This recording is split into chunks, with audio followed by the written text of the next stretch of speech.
Bonjour à tous et bienvenue sur boursicoté.com pour cette nouvelle analyse technique Forex, matières premières et crypto-monnaies avec une paire de devises euro-dollar qui reste dans une dynamique haussière. Attention, toutefois, on est dans une configuration où on vient ici égaler le point haut significatif que nous avions eu le 21 novembre.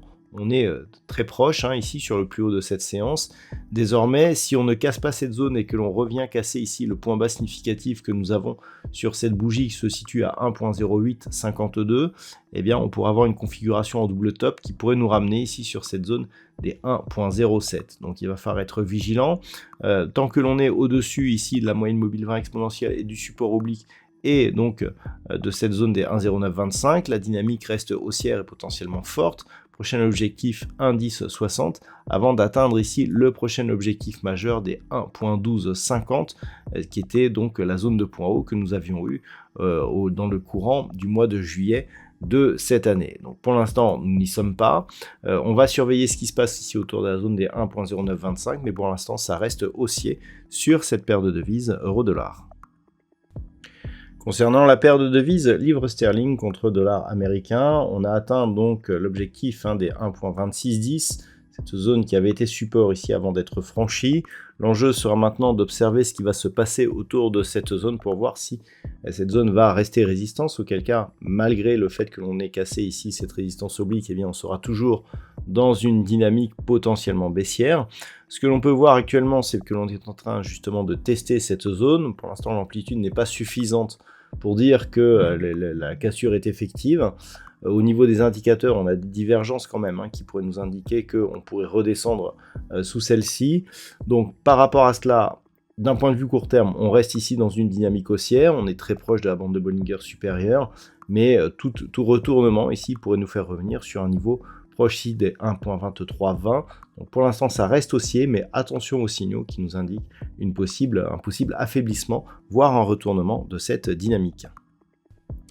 Concernant l'or, nous assistons à une cassure de la fameuse zone majeure des 2005 $ l'once. La semaine dernière, on avait constaté ici que les cours revenaient sur cette zone, mais se stabilisaient en dessous. On confirme le biais haussier par contact ici sur la bande de Bollinger supérieure, ce qui implique ici une ouverture vers la prochaine zone d'objectif qui se situe à 2070 $ l'once. C'est une zone majeure là aussi, puisqu'elle a été testée par 3 fois par des points hauts de tendance moyen terme. On voit ici ces 3 fois. Donc on avait une fois ici en août 2020, on avait eu ici une autre fois au printemps 2022, et puis un autre contact ici lors du mois de mai. Donc cette zone ici qui est considérée comme le record absolu donc du métal jaune, c'est désormais l'objectif, puisque avec la cassure de cette zone des 2005, c'est vers cette zone que l'on pourrait évoluer. Donc ça va être à surveiller, puisque si on vient au contact de celle-ci, il ne restera pas grand-chose pour avoir de nouveaux records sur les cours du métal jaune. Donc on confirme la tendance haussière sur la séance du jour. Au niveau du WTI, on reste ici dans une évolution baissière qui confirme donc la cassure de la zone des 76,30 $ le baril. On est venu ici quasiment au contact de la zone des 74. L'objectif est désormais une poursuite ici en direction de cette zone majeure des 71,20, puis potentiellement d'un point de vue moyen terme, vers cette zone ici des 64,40 $ le baril. Cette zone était une zone majeure avec de multiples contacts.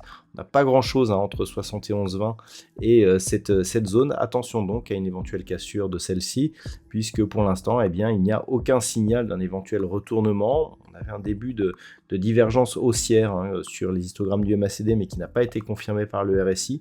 À voir si nous cassons ici ce point bas, si cela sera toujours le cas. Mais actuellement, on reste ici dans une dynamique baissière avec un risque ici de poursuite donc sous 74 $ le baril. Et enfin, au niveau du Bitcoin, toujours très peu de volatilité. On reste toujours ici au-dessus de ces moyennes mobiles. Attention aux signaux d'affaiblissement. On le voit, je dirais la moyenne mobile 20 exponentielle est sous la moyenne mobile 20 arithmétique, ce qui indique que nous sommes dans une phase de perte de dynamique. C'est très visible au niveau des bougies, forcément. Toutefois, tant que nous sommes ici plutôt au-dessus des moyennes, avec des contacts répétés sur la bande de Bollinger supérieure, mais aussi au-delà des 35 000 $ pour un Bitcoin, eh bien, on considère que la dynamique est haussière. L'objectif, je le rappelle, c'est la zone des 40 500 $ pour un Bitcoin. Cette zone ici qui correspond à un niveau qui n'a plus été travaillé depuis le mois d'avril 2022. Donc pour l'instant, on est sur, je dirais, avec cet objectif, mais ça manque de conviction pour penser à rallier cet objectif de manière très rapide, même si sur une simple news, on pourrait accélérer jusqu'à celle-ci. Ça reste haussier donc sur le Bitcoin tant que l'on est au-dessus des 35 000 $ pour un Bitcoin. Voilà donc ce que l'on peut dire sur l'analyse technique de ces principaux actifs de marché. Je vous souhaite de passer une très bonne soirée. On se retrouve dès demain pour toutes les autres analyses techniques du site boursicoté.com.